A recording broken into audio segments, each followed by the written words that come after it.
If you're looking for a high-performance fork at a mid-range price, chances are the Marzocchi Bomber Z1 or Z2 have caught your eye.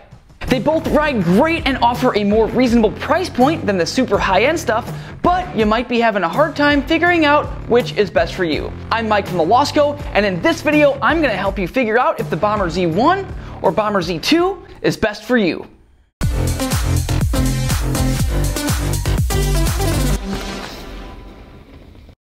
Alright, so I've got the Marzocchi Bomber Z1 and Bomber Z2 right here with me. Both forks are manufactured by Fox, so you're getting the quality control and support of Fox, but with the easy to set up and easy to maintain spirit of Marzocchi. Both of these forks offer pretty awesome performance at a price point that's quite a bit lower than the super top shelf stuff on the market. Now, even though they look pretty similar from a distance, each of these forks are better for different types of riding. Simply put, the Z1 is the burlier big brother of the Z2. The Z1 has big 36mm stanchions, while the Z2 has smaller 34mm stanchions, making the Z1 more stiff and heavy duty compared to the Z2. However, let's not judge these forks by their stanchion size. So first, let's start by taking a closer look at each fork individually and then do a direct comparison of the two right after. Marzocchi's Bomber Z2 has 34mm black anodized stanchions and is more of a trail fork. The 27.5-inch version is available in 100mm, 120, 130, 140, or 150mm of travel, and the 29-inch version is available in 100mm, 120, 130, and 140mm of travel, so no 150mm option in 29-inch form. It's also available in either 44mm or 51mm offset in 29-inch version to either match what your bike was spec'd for or to give you the option to try out a short offset fork. Currently, there isn't a 37mm short offset version in 27.5. Hub spacing is only available in 15 by 110mm boost, so you can't use the Z1 with a non-boost front wheel, but mostly all bikes these days are boost anyway. It uses the rail damper with adjustable rebound and compression and the ability to run the fork super soft, locked out, or anywhere in between with the sweep adjuster up top. The Z2 uses an air spring to keep the weight down and offer a supportive ride. The Z2 is available in either matte black or gloss red and sells for $499. The Bomber Z1 has 36mm black anodized stanchions and is more of an aggressive trail / enduro fork, and it comes in longer travel options than the Z2. The 27.5-inch version comes in 150mm, 160, 170, and 180mm of travel in stock form. However, we can change the travel to either 130 or 140 as well for free if you purchase the fork with us. The 29-inch version is available in 130, 140, 150, 160, and 170mm of travel.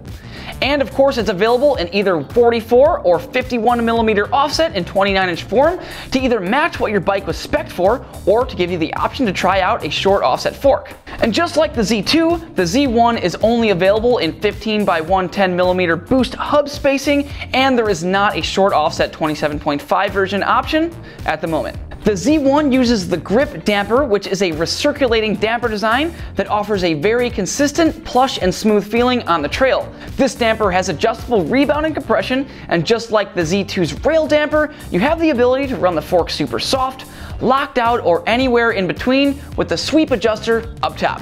The Z1 also gives you 2 spring options and is made in both air or coil versions. The air version is lighter and offers a more supportive ride, and while the coil version is a bit heavier, it's super sensitive to small bumps and offers more of a downhill bike type of feel. The Z1 and Z1 coil are both available in either matte black or gloss red. The Z1 sells for $699 and the Z1 coil sells for $749.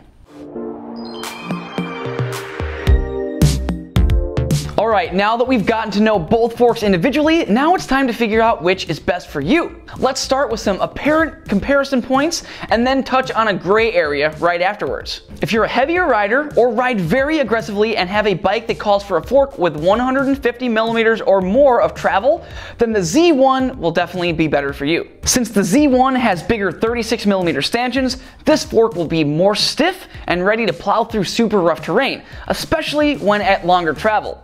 The grip damper is a recirculative design, meaning the seals inside don't have to be mega tight, making it feel super smooth. This is also awesome for long downhills where less tight seals equals less heat produced from smashing through rocks for 1,000 feet or more of descending, meaning more consistency and more reliability.